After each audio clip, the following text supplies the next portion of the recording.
Hello hello guys, भाई, अस्सलाम Assalamualaikum. वालेकुम। Welcome back to new video. I'm Aftab Ahmed Mohammad Farman. and you are watching Park Pak Reacts. Reacts. तो यार आज की जो वीडियो होने वाली है वो होने वाली है हमारी मुकेश अंबानी वर्सेस रतन रतन टाटा टाटा। कंपैरिजन।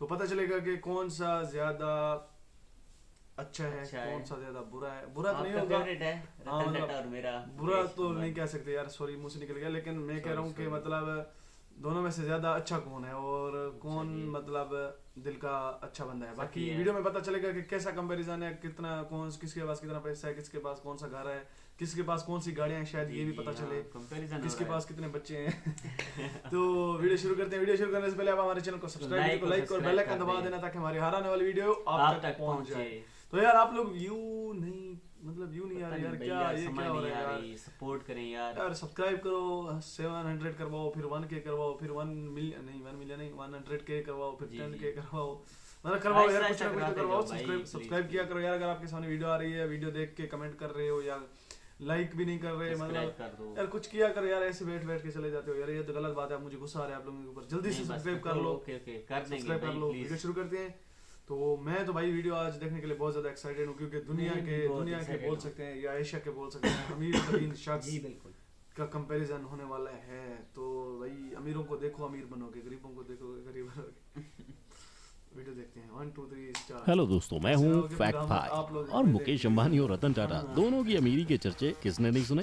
मतलब जहाँ हस्बैंड एक फूल का खर्चा नहीं करते, वहीं मुकेश अंबानी ने एक नहीं 3 बार अपनी वाइफ को करोड़ों की प्राइवेट जेट गिफ्ट की है। पर प्राइवेट मैंने जेट, बोला था ना लग्जरी इनके पास कार्स होगा और private। अंटीलिया के मालिक पिछली वीडियो में अंबानी हमने के देखा पास था, सिर्फ private 6 jet का कंपनियां बताया हैं। उसने। लेकिन रतन टाटा की बात करें तो ये रहते तो बस इत्तू से बंगले में, पर इनके पास 135 से ज्यादा कंपनियां हैं। तो अब बताओ 6 वर्सेस 135 किसकी जेब भारी होगी? वेल, इसका जवाब शायद ही है किसी के पास, पर अगर मेरा वीडियो देखा तो क्या पता आप खुद ही दे दें इसका जवाब। और वैसे तो आज एशिया के सबसे अमीर इंसान का टाइटल मुकेश अंबानी के पास है, पर अगर रतन टाटा अपनी पूरी दौलत अपने हाथों में ले ले तो वो भी बन सकते हैं एशिया के सबसे अमीर इंसान। लेकिन आखिर वो ऐसा कर क्यों नहीं रहे? तो चलिए आपके सवालों का जवाब जानने के लिए शुरू करते हैं हमारा इन बिजनेसमैन का पैसे और शो ऑफ से भरा ये सफर। मुकेश अंबानी वर्सेस रतन टाटा, किसका शो ऑफ है ज्यादा? नंबर 1। ऐसी थी दोनों की कंपनीज की शुरुआत। चलिए सफर की शुरुआत करते हैं 21,000 रुपीज से शुरू हुई एक टेक्सटाइल कंपनी से, जिसका नेट वर्थ आज 5 लाख करोड़ हो गया है। लेकिन 21,000 से 5 लाख करोड़ तक का ये सफर आसान नहीं था, क्योंकि 1839 में जमशेद जी का स्ट्रगल 14 साल की उम्र में ही मुंबई से शुरू हुआ था, जहां से ग्रेजुएशन खत्म करते ही उन पर परिवार की जिम्मेदारियां आ गईं, जिन्हें पूरा करने के लिए उन्होंने 21,000 रुपए जोड़कर शुरू किया टेक्सटाइल की ट्रेडिंग का काम। फिर जैसे ही धंधे में पांव जम गए, वैसे ही जमशेद जी ने नागपुर में अपनी पहली टेक्सटाइल मिल शुरू की, जहां उन पर लक्ष्मी जी की कृपा ऐसी बरसी कि उन्हें धंधे में काफी प्रॉफिट हो गया। बस इसी प्रॉफिट को देख उनका मन 3 ऐसे बड़े प्रोजेक्ट को शुरू करने का हुआ, जिसका फायदा सिर्फ उनको ही नहीं बल्कि उनके देश के सभी लोगों को मिल सके। हालांकि इस सपने को पूरा होता देख नहीं पाए थे, लेकिन अपने पिता के ही नक्शे कदम पर चलते हुए जमशेद जी के बेटे दोराबजी टाटा ने पिता के आयरन एंड स्टील कंपनी और हाइड्रो इलेक्ट्रिक पावर को स्टैब्लिश कर उनका सपना पूरा किया, और साथ ही इंडिया में शुरू किया पहला इंडियन इंस्टीट्यूट ऑफ साइंस। लेकिन दोस्तों, इसे वक्त का सितम कह लो या उम्र का एक पड़ाव, जल्द ही इनका भी देहांत हो गया, जिसके बाद 1938 में टाटा ग्रुप की जिम्मेदारी जहांगीर रतन जी दादा भाई टाटा ने ली, और पुरानी 14 कंपनियों को चलाते हुए उन्होंने टाटा ग्रुप की कंपनीज का आंकड़ा 95 कर दिया था।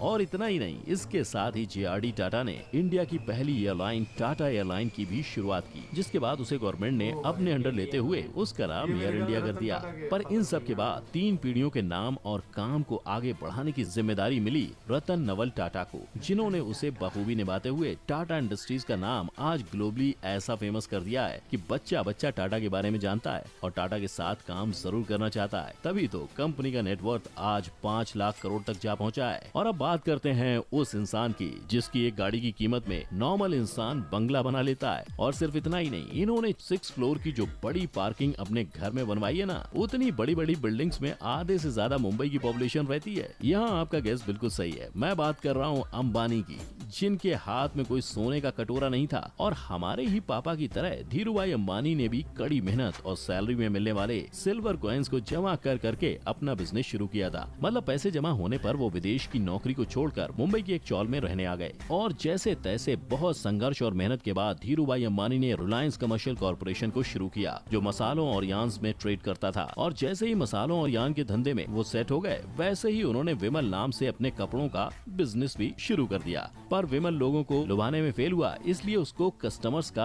अच्छा रिस्पांस नहीं मिला, जिसके बाद उसके स्टॉक में लोगों से इन्वेस्ट करवाने और उसके स्टॉक को बेचने का काम भी खुद धीरू भाई अंबानी को करना पड़ा। लेकिन अपने आप में ये काफी बड़ी बात है कि जिस टाइम लोग इन्वेस्ट जानते नहीं थे, उस टाइम धीरू भाई अंबानी ने विमल के आईपीओ में लोगों से इन्वेस्ट करवाया था और ऐसी इन्वेस्टमेंट करवाई थी जिसका फायदा कंपनी और इन्वेस्टर्स दोनों को भरपूर हुआ। और कुछ ही सालों में 70 करोड़ के रेवेन्यू वाले रिलायंस का रेवेन्यू 2002 में 75,000 करोड़ हो गया था। इस रेवेन्यू और बिजनेस में मिल रहे सक्सेस के चलते रिलायंस इंडस्ट्रीज का नाम फॉर्च्यून 500 में शामिल हुआ था। लेकिन शायद धीरू भाई के हिस्से में इतनी ही सक्सेस थी, इसीलिए तो उसी साल खराब तबीयत की वजह से उनकी डेथ हो गई और उनकी मौत के बाद उनके पूरे बिजनेस को उनके दोनों बेटे मुकेश और अनिल अंबानी के बीच डिवाइड कर दिया गया। पर दोनों भाइयों के बिजनेस का तरीका काफी अलग था, इसीलिए जहां एक भाई कोर्ट में खुद गवाही दे रहा है कि उसकी नेटवर्थ 0 हो गई है, वहीं मुकेश अंबानी का नेटवर्थ 7,930 करोड़ डॉलर हो गया है।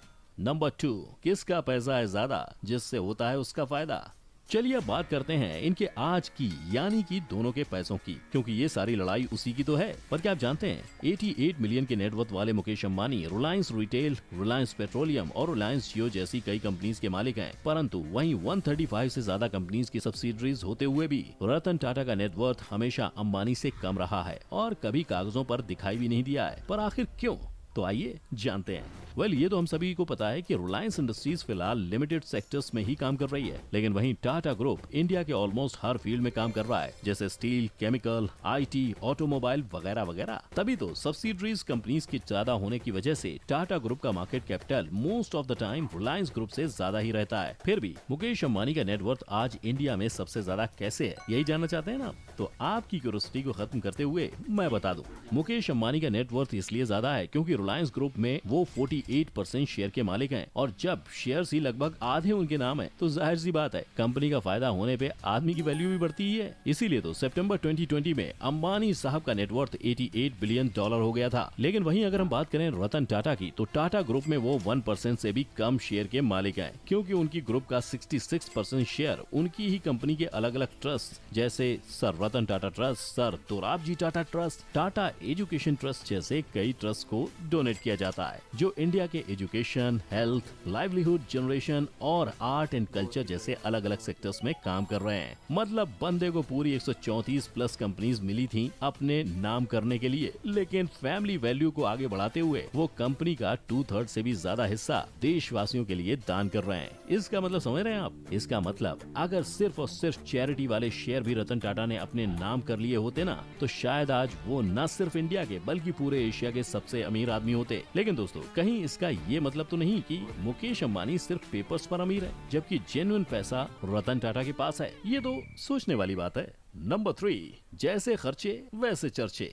घर, गाड़ी, पैसा सब है इन दोनों के पास, लेकिन फिर भी क्यों दिखते हैं एक के खर्चे तो वहीं दूसरे के कम होते हैं चर्चे? क्योंकि पैसा तो बोलता है बॉस, लेकिन जिसको दिखावा करना आता है शायद उसका ही ज्यादा बोलता है। तभी तो जब अंबानी ने अपनी बेटी की शादी में 110 करोड़ खर्च किए थे, तब उसके चर्चे बड़े जोरों शोरों से हुए थे। और तो और, जैसा कि मैंने आपको इंट्रो में ही बताया था कि मुकेश अंबानी ने अपनी वाइफ नीता अंबानी को 3 बार 1000 स्क्वायर फीट का प्राइवेट जेट गिफ्ट किया है, जिसकी कीमत करोड़ों में होती है। पर चौंकिए मत, क्योंकि इनके खर्चे अभी खत्म नहीं हुए हैं। इनके पास एक याट भी है जो स्पेशली सोलर ग्लास रूफ से बनाई गई है और जिसकी अप्रोक्स कीमत 700 करोड़ है। और अब जब पति इतने खर्चे कर ही रहा है तो बीवी क्यों पीछे रहे? इसीलिए तो नीता अंबानी को हमेशा नए डिजाइनर कपड़े, ब्रांडेड वॉचेस और महंगे बैग्स के साथ ही देखा जाता है। पर देखो भाई, जब सेठ इंडिया का सबसे अमीर आदमी हो तो उसके नौकर को भी तो उसके स्टैंडर्ड का होना पड़ेगा। इसीलिए मुकेश अंबानी अपने सिक्योरिटी गार्ड्स को भी 2.5 से 3 करोड़ वाली मर्सिडीज AMG G63S में साथ लेके घूमते हैं। और तो और, अपने एंटीलिया में गर्मियों में स्नोफॉल का मजा लेने के लिए इन्होंने उसके लिए अलग से स्नो रूम तक बनवाया है। लेकिन वहीं अगर हम रतन टाटा के खर्चों की बात करें तो उनकी आइडियोलॉजी हमेशा से सिंपल लिविंग की रही है। इसीलिए तो उन्होंने आज तक कोई बड़ा खर्चा नहीं करते हुए अपना घर भी काफी सिंपल और एलिगेंट रखा है। साथ ही अपने पैसों को स्टार्टअप में इन्वेस्ट किया है ताकि उनकी कंट्री और कंट्री के लोग दोनों आगे बढ़ सकें। फिर इसके अलावा उनका टाटा हेल्थ केयर खुद को एक्सपेंड करते हुए अब इंडिया के 25 स्टेट्स और यूनियन यूनियन टेरिटरीज में फैल गया है और अब तो टाटा ग्रुप अपनी कंपनीज की ही तरह सोशल वर्क के हर फील्ड में अपने पैर पसारने लगी है। फिर चाहे वो वाटर सैनिटेशन हो या स्पोर्ट्स या फिर डिजास्टर मैनेजमेंट, माइग्रेशन या सोशल जस्टिस ही क्यों ना हो, पर जिस तरह से टाटा ग्रुप लोगों के लिए बिना किसी पब्लिसिटी के काम कर रहा है, उससे तो ये साफ दिख रहा है कि इनकी वैल्यू और इथिक्स इनके लिए कितने इम्पोर्टेंट है। क्योंकि एक बिजनेसमैन जहां अगर एक गुलाब भी खरीद लेता है तो उसकी हवा उड़ने लगती है, मतलब उसकी न्यूज बन जाती है। वहीं दूसरा बिजनेसमैन ऐसा है जिसके पास किसी चीज की कमी नहीं है, लेकिन फिर भी वो सोशल वर्क में इतने आगे पहुंच गए हैं जिसका शायद किसी को पता ही नहीं है, और इसकी वजह है उनका खुद ये सब काम छुप छुप के करना। पर अब आप ही बताइए, इन दोनों बिजनेसमैन ने एक जैसी मेहनत कर अपने आप को, अपनी कंपनी को इतने आगे पहुँचाया, लेकिन फिर भी एक इंसान दुनिया की नजरों से खुद को बचाते हुए सारे काम कर रहा है, तो वहीं दूसरे का छोटे से छोटा खर्चा भी लाइमलाइट में आ जाता है। तो क्या ऐसे में अपने खर्चे का चर्चा करना वाकई में जरूरी है? क्या लगता है आपको? कमेंट बॉक्स में जरूर बताना। इसके साथ ही अगर आपको हमारी आज की ये वीडियो अच्छी लगी हो तो लाइक और शेयर करना मत भूलना, और साथ ही ऐसे वीडियो को लाइक शेयर सब्सक्राइब कर देना। वीडियो बहुत ही अच्छी बनी हुई थी। बाकी जो इस वीडियो से समझ मुझे आई है ना, जहाँ तक जी जी, एक है मुकेश अंबानी, एक है रतन टाटा। रतन टाटा जो है ना, वो बस अपना मतलब कारोबार बढ़ाते हैं और इन्वेस्ट कारोबार को मतलब चला भी रहे हैं अच्छे से। वो तो मुकेश अंबानी भी चला रहे हैं, लेकिन मतलब रतन टाटा अपना मतलब शो ऑफ नहीं करते। उसके पास 135 कंपनीज हैं भाई। अगर वो उन सबका शेयर्स अपना 50% अपने नाम कर ले, मुकेश अंबानी क्या, वो तो एशिया के नंबर 1 अमीर बन जाएंगे मतलब। लेकिन वो ऐसा नहीं करते क्योंकि उसको पता है कि मतलब उनके जो पेरेंट्स हैं, दादा जो मतलब जो आई थी इससे पीछे से, वो उसको चला रहे हैं। मतलब एक तरीके से नाम बनाया हुआ है, और गरीबों की भी बहुत ज्यादा हेल्प करते हैं, मतलब हर चीज में। हाँ मतलब अपने खर्चे कम करते हैं। वैसे तो उनके खर्चे मतलब आम एक अमीर बंदे से भी ज्यादा हैं। मतलब घर भी अच्छा था बहुत ज्यादा यार, वो इतना मेरे घर में ठीक है वो घर, मतलब आप उसमें आराम से अपना रह सकते हो, अपनी फैमिली के साथ रह सकते हो, और क्या चाहिए।